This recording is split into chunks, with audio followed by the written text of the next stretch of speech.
Aujourd'hui, on parle de manipulation du CTR en Black Hat SEO. Après plus de 2 années de tests, voici ce qui revient systématiquement. La manipulation du CTR consiste à envoyer des clics artificiels mais réalistes sur vos résultats Google, CERT, Maps, GMB, Actualité.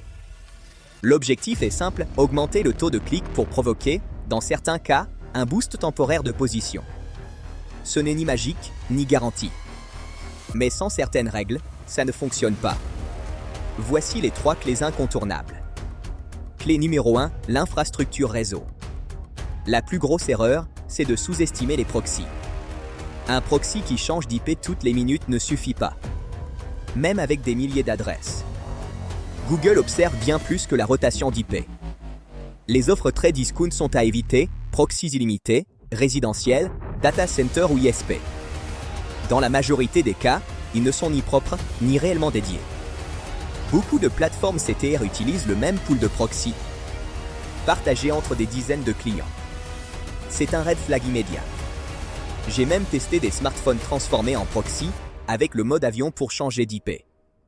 Sur le papier, c'est malin. Dans les faits, ça reste un signal suspect.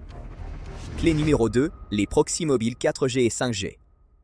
Après 2 ans de tests, le constat est clair. Les proxys bas de gamme sont détectés rapidement et donnent des résultats médiocres. La seule solution réellement viable, ce sont des proxys mobiles réels de vrais opérateurs. Des IP cellulaires naturels. Une rotation organique. Des empreintes mobiles crédibles. C'est plus cher, mais c'est le prix de l'efficacité. Clé numéro 3, des proxys strictement dédiés. Les proxys partagés sont un danger permanent. Il suffit qu'un autre utilisateur abuse de la même IP au même moment pour déclencher un signal négatif. Dédié uniquement. Pas de compromis. Mais la technique seule ne suffit pas. Le comportement utilisateur est tout aussi important. Il faut simuler une navigation humaine crédible. Temps sur page variable. Scroll naturel. Mouvement de souris. Retours occasionnels vers la SERP. Tout doit varier, usé agent, fin GRPrint, appareil, horaire, géolocalisation précise.